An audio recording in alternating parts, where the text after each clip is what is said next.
Mark Abbott, I'm Managing Director of Egdon Resources, a geologist by background. Egdon Resources is a long established business. We formed in 1997. We are a small company based in the UK. We have a total of 36 licenses currently, and over the period we've drilled 13 operated oil and gas wells throughout the UK and one in France. We currently operate two producing oil fields, one at Waddock Cross in Dorset and one at Keddington near Louth in Lincolnshire, and have a number of other sites that we're looking to drill conventional exploration wells in the next 18 months to 2 years. Once we've decided in the subsurface where we want to drill, which we do using historical well data and seismic data, we then obviously have to find a surface location from which we can access that subsurface area.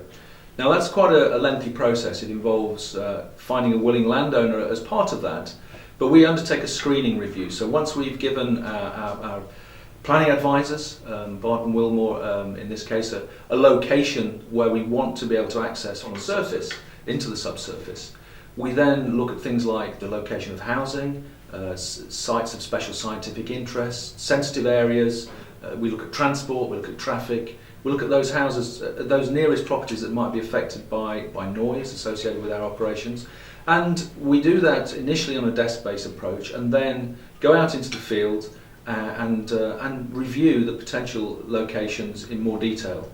So, as part of that process, we will be provided with a summary of our options, and at that point we define which location we think is best from a planning perspective and has the minimum impact on the local community.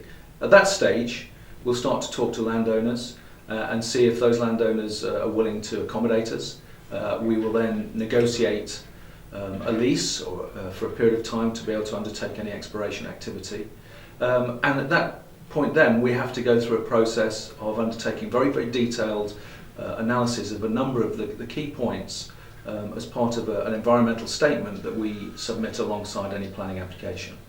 A critical part of the planning process is engaging with the local community and ensuring that their concerns are properly addressed and they have an opportunity to review our plans and to comment on those, and it gives us a chance to incorporate any feedback into our plans at an early stage.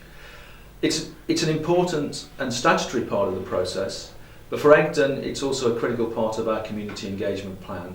Egdon is a member of UKOOG, the UK Onshore Oil and Gas Group, and we've undertaken to commit to best practice in terms of community engagement in all of our activities. A typical oil and gas exploration project involves many phases. The planning part of the planning phase is clearly important. We need consent from the local mineral planning authority to be able to undertake the operations. Once we have that, we also need to put in place environmental permits under the Mining Waste Directive. But once we've got those in place, then we go down to the construction of the site. That's the first stage. We need to build a site. We need to clear off the topsoil and store that safely so that it can be used to reinstate the site. The subsoil gets taken away and stored in bunds. We flatten the site because we need a good stable base for the drilling rig to be set up on.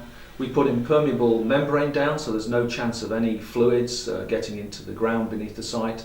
And we generate a stone base, build a concrete cellar, which is where the actual well is drilled, put ditches around to contain water, rainwater, etc., and a security fence to make sure that people can't wander on and off the site. Once that site is constructed, we wait for the drilling rig to become available. And the next phase is obviously to bring that rig and all the associated equipment onto the site for the temporary period whilst we're drilling. And depending on the depth of the well, that can range from 2 to 3 weeks for a shallow well to maybe up to 6 to 8 weeks for a deep directional well that's steered away from that surface location. That involves bringing in a number of relatively large lorry movements, and they're the biggest movements we have when we're bringing onto site. There's the main unit of the rig with its mast that's brought in and put up. There are ancillary cabins which contain all of the support services for dealing with the mud system that we use to bring information, cuttings to the surface and lubricate the drilling operations. There are the mud loggers, key people who actually monitor all of the levels of mud and gas in the mud and oil and look at the cuttings, the chippings of rock that come back up, so we know where we are in the geological succession. We also have a full-time site presence who manages the operation on behalf of Egdon the drilling supervisor, and he's responsible for the day-to-day operations and for ensuring everything is undertaken in a safe and considerate manner. So once that rig is set up, we drill the well. We get the results of logging information, where we run specialist equipment down the hole and wire line, and that actually measures the physical properties of the rock, and we're able to tell from that the amount of pore space in the rock and whether that pore space contains oil, gas or water. Now if there are indications of oil or gas, then we go to the next phase, which is testing the well to see if that oil and gas can be brought to the surface in commercial quantities. The rig by this stage will have been demobilised and taken away, and typically we will have a smaller workover rig to install a completion, so the tubing downhole and the pump downhole, which enables us to undertake an extended well test, and they can last for up to 6 months, but typically a lot shorter duration.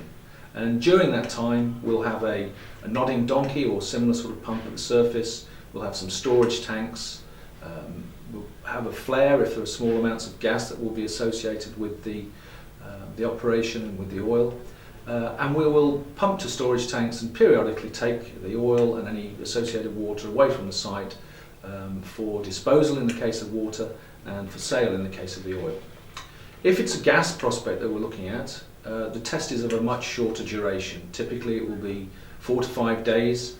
We have a choke to manage the gas flow at the surface, a separator to take away any of the gas and any liquids, which could be small amounts of oil or water associated with the gas, and we will have a temporary flare which will have been authorised by the Environment Agency, which will burn the gas for a short duration, typically during daylight only. And from that information we're able to tell, in the case of oil, whether it's commercially viable to produce that oil, and in the case of gas, whether the flow rates and the quantity of gas in the subsurface is sufficient for the operation to go forward.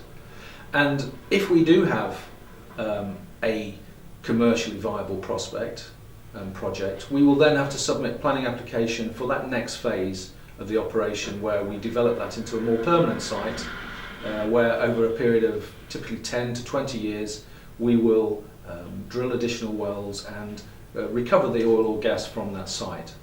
Now at the end of both of those phases, so in the case where we've not been successful with the testing and it's not commercial, or where we've come to the end of the production phase, we will plug and make safe the wells on site and restore the site to its original condition, and effectively that will mean taking away all of the subsurface, capping the subsurface well bores well below ground level, taking all of the stone and other equipment off site and having that disposed of in an environmentally sensitive manner, and also restoring that site to its original condition by putting that subsoil back in that we stored originally, putting the topsoil back in, and establishing drainage, etc., to the original specification of the site.